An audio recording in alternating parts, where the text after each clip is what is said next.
To spend Christmas with my 4 children, I started preparing a month in advance. I bought expensive wine and even got a new barbecue grill, all just to have a family reunion for Christmas. When everything was ready, I received a call from my eldest son saying he couldn't come home for the holidays due to work. Hearing this, I quickly told him to prioritize his job. After hanging up, my other 3 children also left me messages, all unable to come home for various reasons.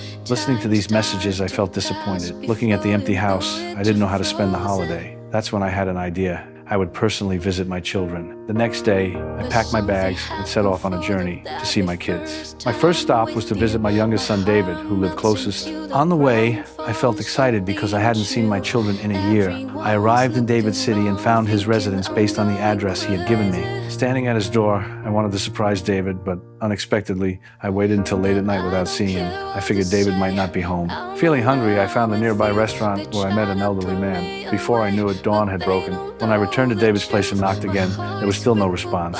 With no other choice, I slipped the letter I had prepared beforehand through the door crack, hoping David would see it when he returned. Then I boarded a bus to my eldest daughter's house. After arriving at my eldest daughter's home, my grandson opened the door for me. My eldest daughter seemed surprised to see me. After chatting with her for a bit and observing her living situation, I could tell she was doing well. I even played golf with my grandson, which made me feel very happy inside. But the next day, when I told my eldest daughter I wanted to stay a few more days to spend time with them, she said she was about to go on a business trip but couldn't take care of me. Hearing this, I sensed my eldest daughter was hiding something from me. But since she didn't want to talk about it, I didn't press the issue. That afternoon, I left my eldest daughter's house to visit my eldest son, Mike. Before leaving, I asked my eldest daughter if she was happy. She immediately responded that she was very happy. Hearing this answer, I felt relieved. Then I went to visit my eldest son. He had previously told me he was a band conductor who frequently performed. But when I arrived at his workplace, I discovered Mike was actually a drummer. When Mike saw me, he didn't seem surprised. He walked outside with me and we chatted briefly. At that moment, I realized there seemed to be a barrier between Mike and me,